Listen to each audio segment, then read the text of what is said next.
आमा, बुबा, तपाईहरुले मेरो आँखाभित्रको सपना कहिल्यै देख्नु भएन। म त केवल तपाईहरुलाई गर्व गराउन चाहन्थे।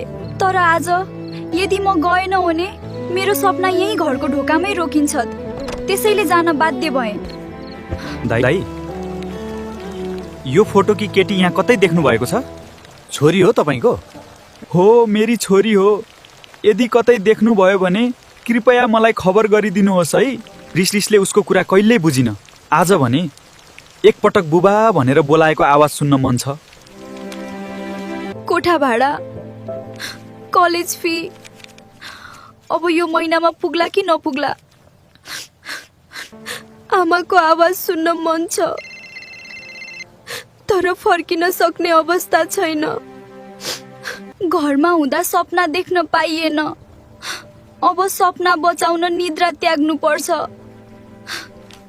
बिचरा मेरी छोरी, मैले उसको सपना रोकिदिएँ भनेर घर छोडेर गई। तर ऊ त हारिनछे। अरूकोमा काम गर्दै भए पनि आफ्नो पढाइ बचाइरहेछ।